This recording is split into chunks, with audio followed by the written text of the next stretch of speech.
मौर्य साम्राज्य की स्थापना 321 बीसी में चंद्रगुप्त मौर्य ने कौटिल्य के मार्गदर्शन में की। इसकी राजधानी पाटलिपुत्र थी, जो एक सुदृढ़ किलेबंद और सुव्यवस्थित नगर था। जानकारी के स्रोत इस साम्राज्य के बारे में जानकारी हमें अर्थशास्त्र कौटिल्य चाणक्य से मिलती है, जिसमें राजनीति, अर्थव्यवस्था और कर प्रणाली का वर्णन है। यूनानी राजदूत मेगस्थनीज ने इंडिका नामक पुस्तक में भारतीय समाज, नगर जीवन और प्रशासन का वर्णन किया।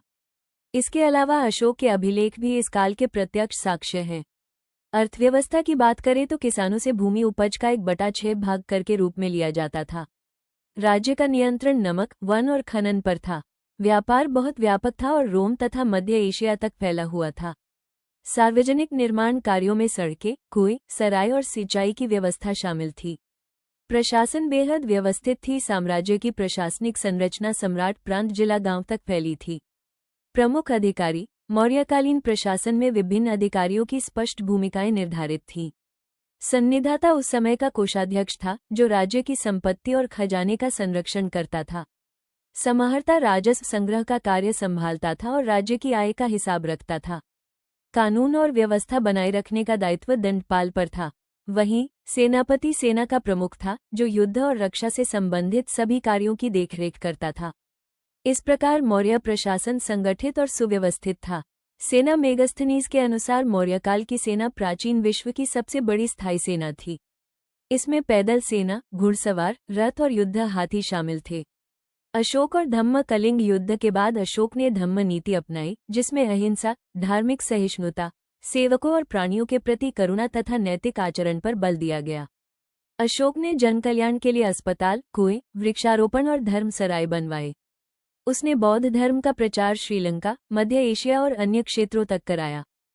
अभिलेखों का प्रादुर्भाव भारत में बड़े पैमाने पर अभिलेख लेखन की परंपरा की शुरुआत अशोक के काल 3वीं शताब्दी बीसी से हुई। इन अभिलेखों का मुख्य उद्देश्य था राजाज्ञाओं का प्रचार, धम्म नीति का प्रसार, दान और अनुदानों की जानकारी जनता तक पहुंचाना। भाषाएं और लिपियां अधिकतर अभिलेख प्राकृत भाषा में थे और ब्राह्मी लिपि में लिखे गए। उत्तर पश्चिम भारत में खरोष्ठी लिपि का प्रयोग हुआ। इसके अतिरिक्त कुछ अभिलेख यूनानी और अरामाइक भाषा में भी हैं। बाद के काल में संस्कृत का प्रयोग बढ़ा। अभिलेखों के प्रकार मौर्य काल में विभिन्न प्रकार के अभिलेख मिलते हैं। शिलालेख चट्टानों और गुफाओं पर खुदे होते थे, जबकि स्तंभ लेख पत्थर के स्तंभों पर अंकित किए जाते थे, जैसे दिल्ली, सारनाथ और प्रयाग के स्तंभ। ताम्रपत्र लेख भूमि और दान संबंधी अभिलेख थे, वहीं गुफा लेख विशेष रूप से आजीविक संप्रदाय को दानस्वरूप दी गई गुफाओं में मिलते हैं। अशोक के अभिलेखों का महत्व अशोक के अभिलेख अफगानिस्तान से कर्नाटक और उड़ीसा तक फैले हुए हैं। इनमें वो स्वयं को देवानाम प्रियदर्शी कहता है, जिसे बाद में अशोक से जोड़ा गया। मुख्य शिलालेख 13 में कलिंग युद्ध के बाद उसके पश्चाताप और धम्म विजय का उल्लेख है, जबकि शिलालेख 12 धार्मिक सहिष्णुता और सभी पंथों के सम्मान का संदेश देता है। ये अभिलेख भारत के इतिहास के पहले आधिकारिक राजकीय दस्तावेज हैं, जिनसे मौर्यकालीन राजनीति, समाज और अर्थव्यवस्था की स्पष्ट जानकारी मिलती है। पुनः खोज 19वीं शताब्दी में जेम्स प्रिंसेप 1837 ने ब्राह्मी और खरोष्ठी लिपि को पढ़ा।